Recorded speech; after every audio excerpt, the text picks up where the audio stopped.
So AB has been around for 40 years, and it's got a pretty unique history as to how it got started. And I was just wondering if you could kind of tell us about the origins of athletic business. Our family has actually been in the trade magazine publishing business for generations. My grandfather started in Chicago with utilities, and my father did restaurant magazines, but his passion was always ice hockey. In 1976, he brought back his idea of a business magazine for the sports world. And initially, it was called Athletic Purchasing and Facilities. The first issue was a buyer's guide.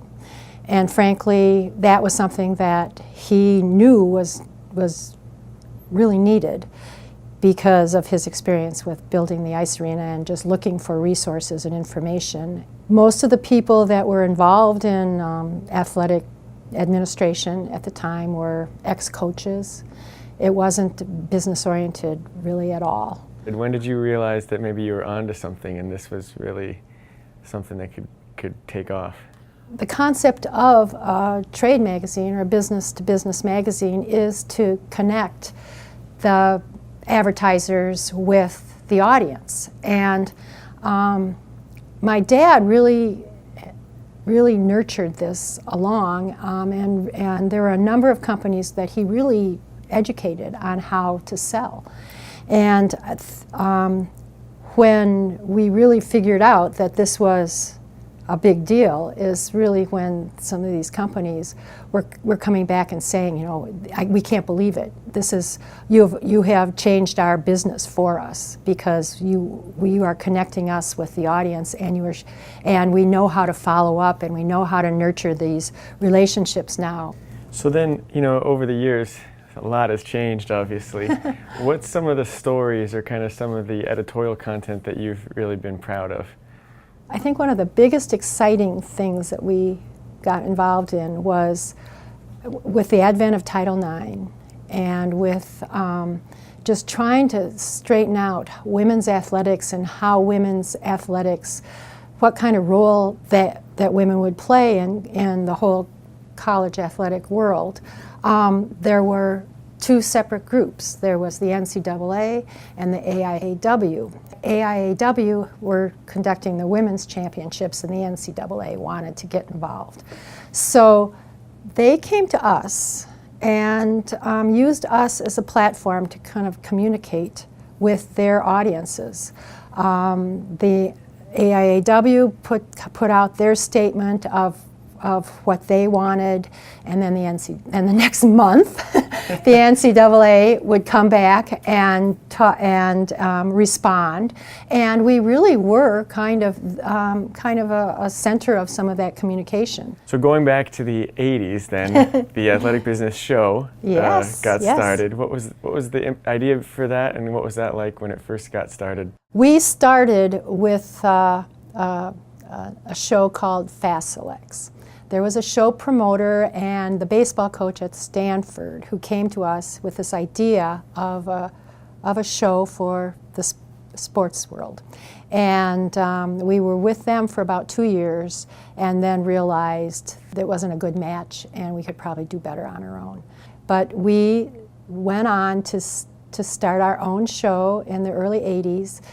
It was in Chicago, and it was the exhibit hall was just tabletops. And we really didn't have a lot of expertise in putting together a professional educational program. We didn't know how to coach our speakers. There were times the speakers didn't even show up, and it was really a very casual, kind of a casual thing. And we really had people, a lot of support though. I mean, we had people that were really anxious for us to succeed. So about this time I met my future husband.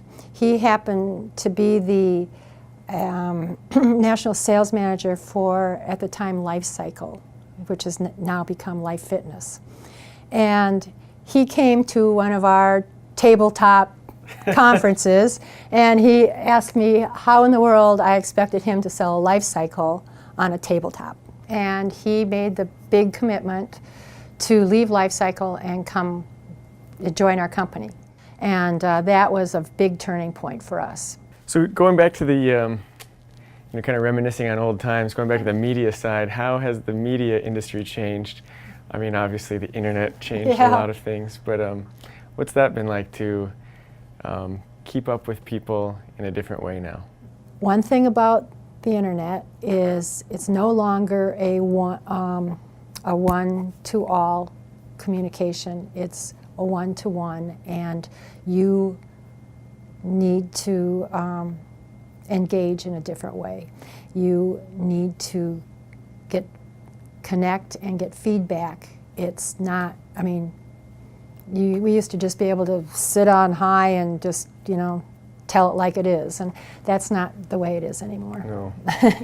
Not on social media, no, or with comments on the website. Yep. And I think that there's a lot of synergy once you start learning how to use the content in different ways and to build on content and connect in different ways. When you look back at some of those first facilities that we covered, like let's just say the architectural showcase, and now some of the facilities we have all the time on our website and things, did you see that coming as far as the evolution of today's, let's just say College Rec Center, for example, of where that would, how that would change? Well, College Rec is, I mean, we were there at the very beginning. NERSA, the association for College Rec, used to be an intramurals association, and the facilities were always shared with athletics, and they were always kind of the stepchild. And once colleges realized that this was a wonderful recruiting tool for students, and once the whole world changed and people became more active, the arms race started with College Rec. And it's just, it just blows your mind the kind of facilities that are being built now compared to what was like the standard back then. So what do you see as what's next? So this is 40 years down, but maybe over the next 40 years, what would you see as far as for AB and also just for the industry that we cover in general? It's just amazing walking through the trade show and looking at some of the offerings that are out there now. The developments and advancements, all of the technology, the Fitbit kind of world. People now are just expecting this to be part of their lives in a way that just a few decades ago didn't exist. And I think that the demand is just going to keep serving us very well, because we're going to keep innovating and improving and having fun.